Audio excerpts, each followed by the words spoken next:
What's up mga palangga? Thank you so much for watching this video. It's me again, JP, and today's vlog, we are going to unbox and review an iPhone 13 Pro Max. Kaya sa mga palangga natin dyan who are interested buying this iPhone 13 Pro Max this year 2022, well, this video is perfect for you, so keep on watching!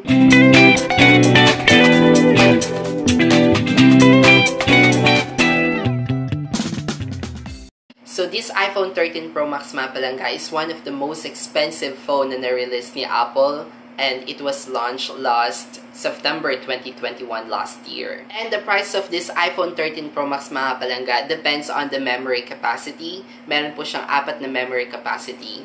For 128GB mga palangga, it costs 72,990 pesos. And for the 256GB, it costs 78,990 pesos. For the 512GB, it costs 90,990 pesos.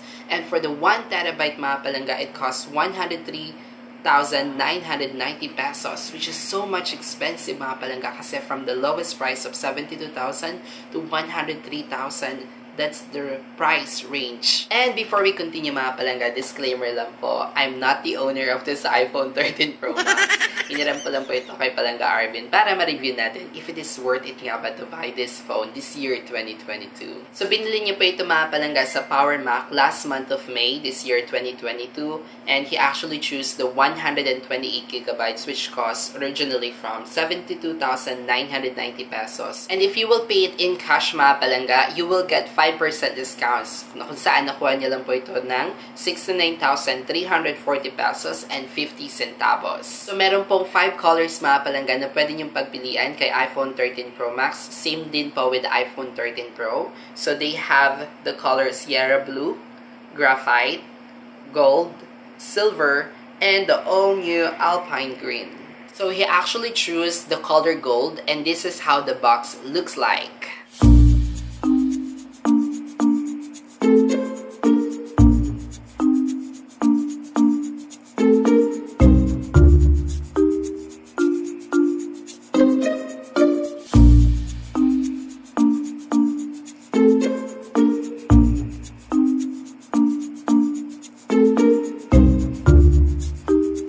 Now, let's open it mga palangga. Na-unbox niyo na po ito. Of course, nagamit niyo na ito for more than 1 month.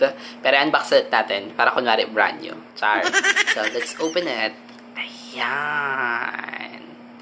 And then, meron siyang ganito. Pag ganyan. And this is the iPhone 13 Pro Max Color Gold.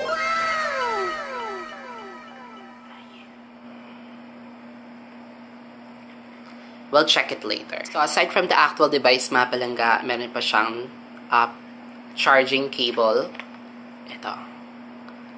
And also, yung kanyang pin. Ito, yung pin niya. Pangtanggal, pangbukas para sa SIM card.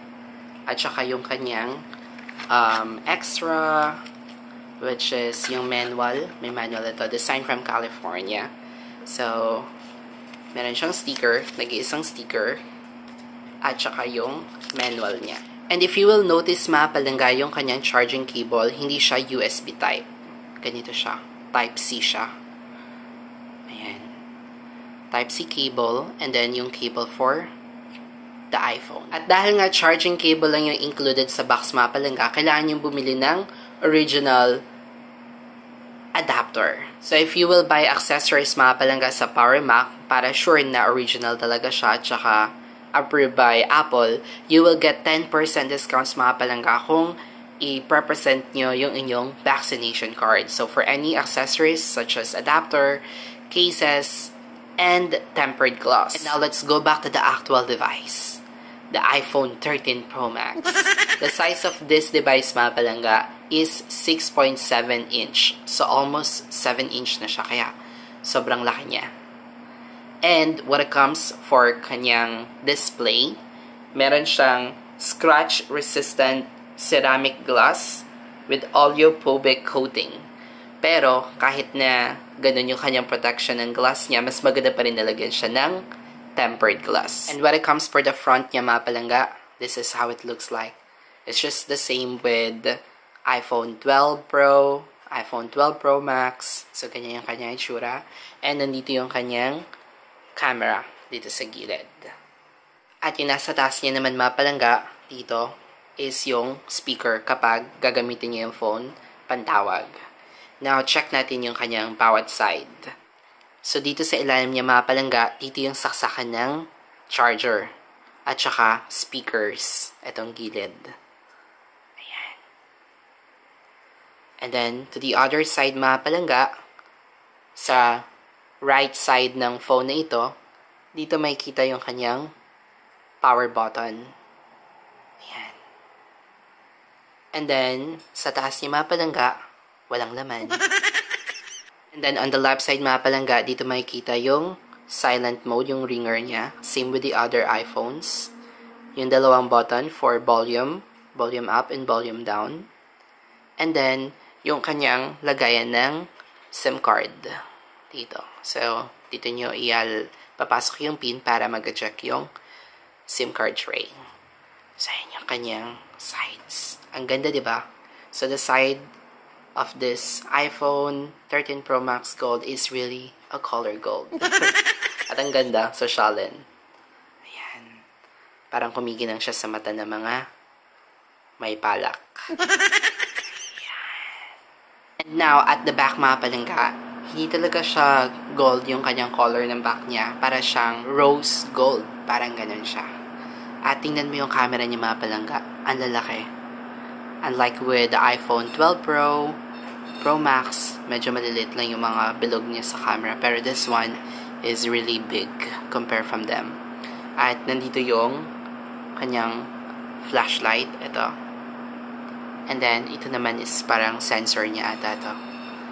Ayan. So, this is how the camera, the back of the iPhone 13 Pro Max Color Gold looks like. Again, let's go back. This is the front. And this is the left side.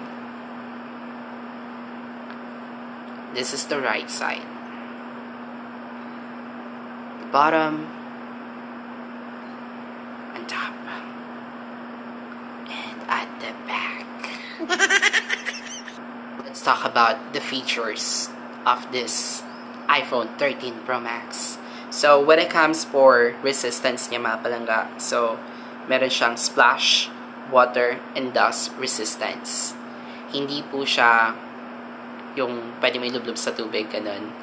Pero, meron siyang resistance. So, hindi agad siya masisira. Yung kapag tipong nabasa lang siya, yun, carry lang yun.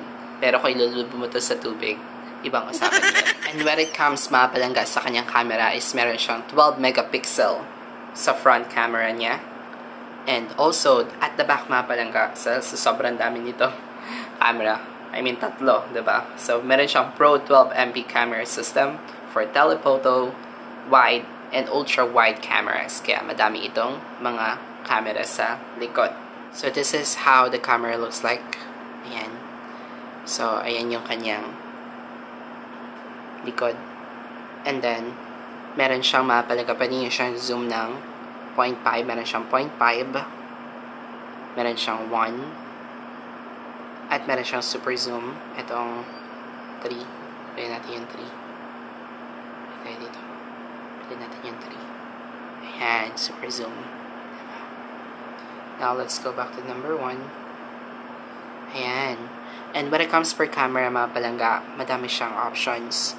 Meron siyang time-lapse. Meron din siyang slow-mo. Meron din siyang cinematic. Meron siyang video, which is 4K na yung makukuha niya. Photo. Portrait, which is nakakatuwa yung portrait niya mapalangga kasi madami kang pagpipilian like studio light, yan. Maganda siya for portrait talaga. And the last one is panorama. Ayan, yung napapalaki. For the front naman mapalangga, let's change it to front. Ayan, so ganyan yung tsura ng front niya. So sa front niya mapalangga, same with the main camera. So meron siyang time-lapse, meron siyang slow-mo, cinematic,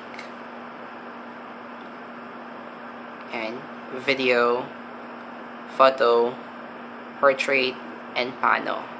And reviewing the camera mga palangga, sobrang linaw ng kanyang camera, which is talagang mas malinaw pa siya compare with the other iPhones, like iPhone 12 or iPhone 12 Pro or Pro Max. Mas malinaw talaga itong 13 Pro. Yun nga lang, dahil sa sobrang linaw niya, kailangan mo talagang mag-makeup para matabunan ng iyong mga pores. Kasi kitang-kita niya talaga yung mga pores sa mukha mo. At now, try natin mag-selfie. Selfie, selfie!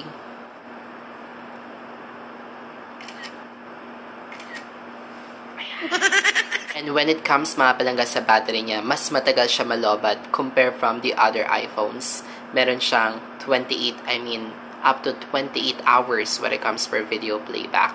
So, mas matagal talaga siya compare with the other iPhones. And if you will check mga palangga, it's still at 100% for battery health niya, for the maximum capacity.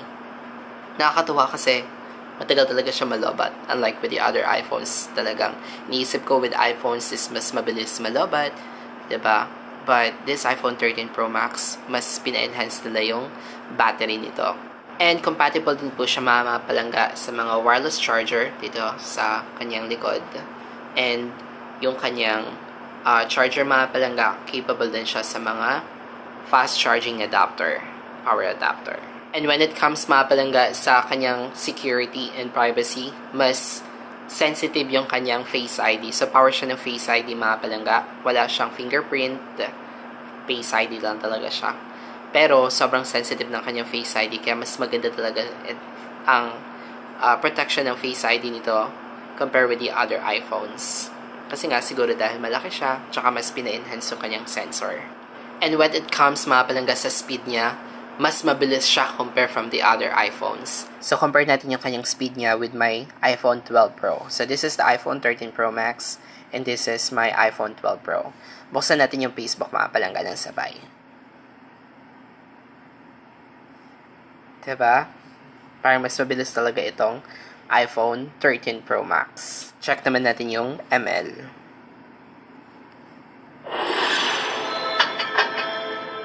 Mas nauuna ito compare dito.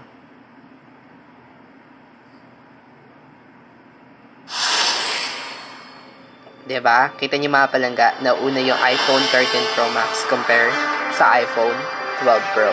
So, ibig sabihin, mas mabilis talaga ang iPhone 13 Pro. Sorry, the 13 Pro Max compare from the other iPhones. So, dito na nga po nagtatapos ang video na ito mga palangga. I hope that you enjoy watching this video, reviewing this iPhone 13 Pro Max. At sana magkaroon din ako nito in the future. Charot. But I'm good with the iPhone 12 Pro for the meantime. And this iPhone 13 Pro Max mga palangga is sobrang laki.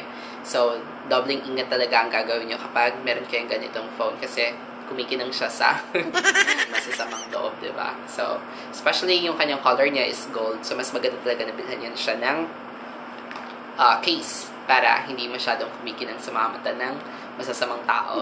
So, kung ikaw ang tipo, mga palangga yung tao na gustong maganda, ang ganda yung camera, tsaka mabilis yung phone when it comes for gaming, diba? Tsaka matagal malobat compared from the other iPhones. So, this iPhone 13 Pro Max, mga palangga, is the best for you. So, I hope you guys enjoy watching this video. If you do, give us a thumbs up. At kung may mga questions kayo or gusto kayo share, just comment below.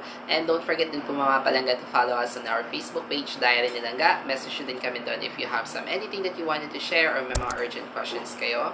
And sa mga palangga natin dyan padaanan sa channel na ito, do not forget to hit the subscribe button and hit the bell button na din to get our latest updates, because here in our channel, we're giving free contents for self-improvement, life tips and tricks, and product reviews. Thank you so much again guys for watching this video. Until next time, see you in our next upload. Bye!